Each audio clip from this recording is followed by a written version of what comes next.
আসসালামু আলাইকুম সুপ্রিয় দর্শক, আজকে আমি আপনাদের সাথে শেয়ার করতে যাচ্ছি রসমালাই কেক। রসমালাই কেকটা আমি খুবই ইজি প্রসেসে আপনাদেরকে তৈরি করে দেখাবো। সব ধরনের টিপস অ্যান্ড টেকনিক আমি ভিডিওর মাধ্যমে শেয়ার করেছি। আশা করছি আপনাদের কাছে ভালো লাগবে। আর ভালো লাগলে অবশ্যই চ্যানেলটি সাবস্ক্রাইব করে আমাদের চ্যানেলের সাথেই থাকবেন। কেক তৈরি করার জন্য প্রথমে আমি এখানে 3টা ডিম নিয়েছি। ডিমটা অবশ্যই রুম টেম্পারেচারে হতে হবে। ডিমটা আমি কিছুক্ষণ জন্য এটা ফোমি করে নেব। আপনারা চাইলে ইলেকট্রিক বিটারের বদলে হ্যান্ড বিটারও ইউজ করতে পারেন। আমি বরাবর একই কথাই বলে আসি। কিছুক্ষণ যখন ফোম করে নেওয়া হয়ে যাবে, ঠিক সেই পর্যায়ে এখানে আমি মিষ্টির জন্য 1/3 কাপ আমি এখানে চিনি অ্যাড করে দিব। মিষ্টিটা আপনাদের টেস্টের উপর ডিপেন্ড করবে। যেহেতু আমি পরে এখানে রসমালাই অ্যাড করব, সেজন্য আমি মিষ্টির পরিমাণটা একটু কম দিচ্ছি। চিনিটা অ্যাড করে দেওয়ার পর খুব ভালোভাবে এটা বিট করে নিতে হবে। আর বিট করতে করতে দেখবেন যে একসময় একটা হোয়াইট একটা ক্রিমি কালার চলে এসেছে। ফোমি যখন একটা টেক্সচার চলে আসবে, ঠিক সে পর্যন্ত এটা বিট করে নিতে হবে। আপনারা চাইলে কুসুম আলাদা আর সাদা অংশ আগে বিট করে নিতে পারেন। এই সময় দেখতেই পাচ্ছেন বিট করে নেওয়া হয়ে গেছে, খুব সুন্দর একটা ফোমি টেক্সচার চলে এসেছে। হাফ চা চামচ এখানে আমি ভ্যানিলা এসেন্স এখানে অ্যাড করে দিলাম। ভ্যানিলা এসেন্সের বদলে আপনারা ভ্যানিলা পাউডারটাও এখানে অ্যাড করে দিতে পারেন। সেই সাথে আমি 2 টেবিল চামচ এখানে সয়াবিন তেল এখানে অ্যাড করে দিয়েছি। সয়াবিন তেলের বদলে এখানে বাটারও আপনারা ইউজ করতে পারেন। তেল আর এসেন্সটা দেওয়ার পর খুব ভালোভাবে এটা বিট করে নিতে হবে। 1 থেকে 10 পর্যন্ত কাউন্ট করে এটা বিট করে নিতে হবে। যখন বিট করে নেওয়া হয়ে যাবে, তখন এটা সাইডে রেখে দিয়ে আমি ড্রাই যে ইনগ্রিডিয়েন্টসগুলো সেগুলো আমি স্ট্রেনারের সাহায্যে খুব ভালোভাবে চেলে নিব। এখানে আমি অ্যাড করে দিয়েছি 1 কাপ ময়দা, 1 চা চামচ এখানে বেকিং পাউডার, 1/4 চা চামচ এখানে বেকিং সোডা এখানে অ্যাড করে দিতে হবে। 2 টেবিল চামচ এখানে পাউডার মিল্ক আমি এখানে অ্যাড করে দিলাম। অবশ্যই কেকে পাউডার মিল্ক এখানে অ্যাড করে দেওয়ার চেষ্টা করবেন, এতে টেস্টটা খুব ভালো আসে। যদি পাউডার মিল্কটা হাতের কাছে অ্যাভেলেবল না হয়, তাহলে এটা স্কিপ করতে পারেন, কোনো সমস্যা নেই। ড্রাই ইনগ্রিডিয়েন্টসগুলো আমি অল্প অল্প করে এখানে মিক্সড করব। সবগুলো একবারে দিব না, অল্প অল্প করে এখানে মিক্সড করে নিতে হবে। আর এই কাজটা অবশ্যই আস্তে আস্তে করতে হবে, দ্রুত করা যাবে না। যত দ্রুত করবেন তাহলে কিন্তু ফোমটা একদমই নষ্ট হয়ে যাবে। যত আস্তে আস্তে এই কাজটি করবেন, তত বেশি কিন্তু এটা ভালো হবে। আস্তে আস্তে দেখবেন যে এটা মিক্সড করে নেওয়া হয়ে গেছে। আর অবশ্যই একবার নিচে চেক করে দেখবেন যে ড্রাই ইনগ্রিডিয়েন্টসগুলো নিচে আছে কি না, সেটা আবারও স্প্যাচুলার সাহায্যে মিক্সড করে নেবেন। আর ব্যাটারের থিকনেসটা ঠিক এরকম হবে। কেকের মোল্ডে আমি আগে থেকেই তেল ব্রাশ করে রেখেছিলাম, সেখানে আমি কেকের ব্যাটারটা দিয়ে দিব। কেকের ব্যাটারটা যদি একটু হার্ড মনে হয় আপনাদের কাছে, তাহলে সেক্ষেত্রে 2 টেবিল চামচ লিকুইড মিল্ক অ্যাড করে খুব ভালোভাবে মিশিয়ে নিতে পারেন।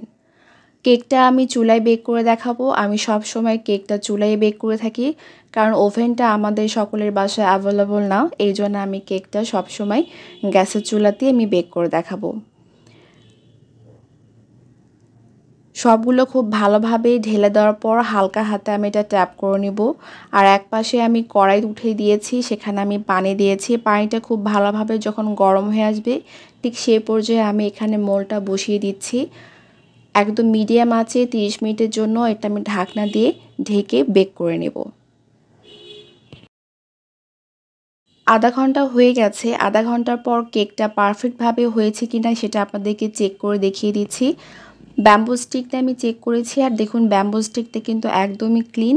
কেকটা কিন্তু একদম পারফেক্টভাবে তৈরি হয়ে গেছে। এখন আমি চুলার আঁচটা একদমই অফ করে দিয়ে 5 মিনিটের জন্য আমি ঢাকনা দিয়ে ঢেকে রেখে দিব। কেকটা পুরোপুরিভাবে এটা ঠান্ডা করে নিতে হবে।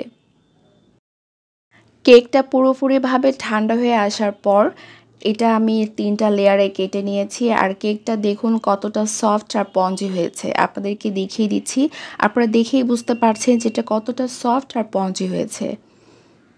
এখন আমি কেকটা আমার মতো করে ডেকোরেট করে নিব। ডেকোরেশনটা এটা একদমই আপনাদের উপর ডিপেন্ড করবে। আমি আমার মতো করে ডেকোরেশন করে নিচ্ছি। সেজন্য আমি বোর্ডের উপরে এখানে হুইপ ক্রিম লাগিয়ে নিচ্ছি।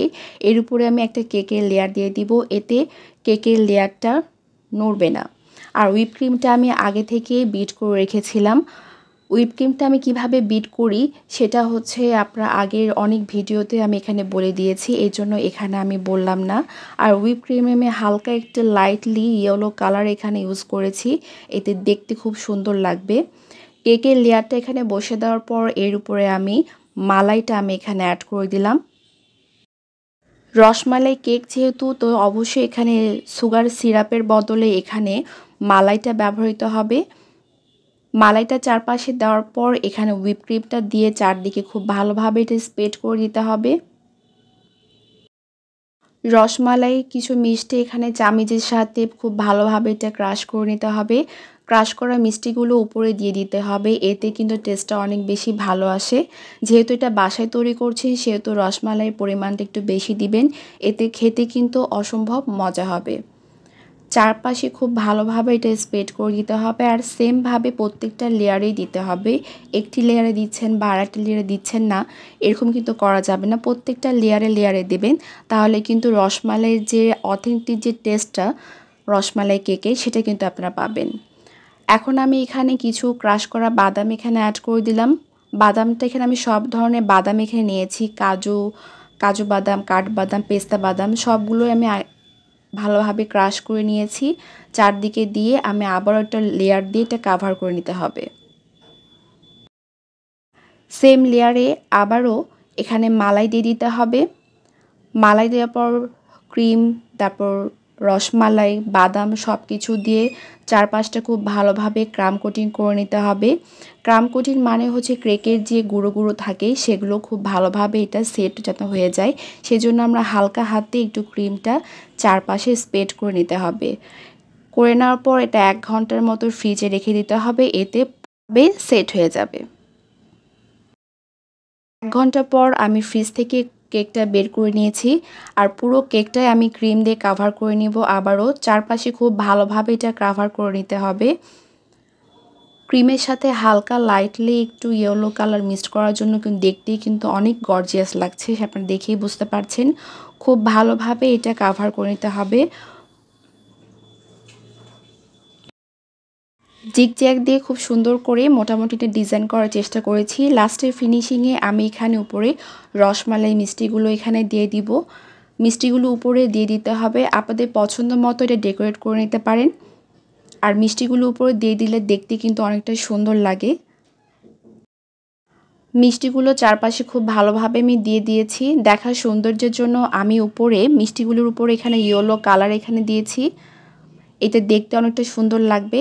আর মাঝখানে এখানে আমি ক্রাশ করে রেখেছিলাম বাদামগুলো, সেই ক্রাশ করা বাদাম আমি এখানে দিয়ে দিলাম, এতে দেখতে অনেকটা সুন্দর লাগে। রসমালাই কেক একদমই কমপ্লিট। আমি আধা ঘন্টার জন্য ফ্রিজে রেখে দিয়েছিলাম খুব ভালোভাবে এটা সেট হওয়ার জন্য।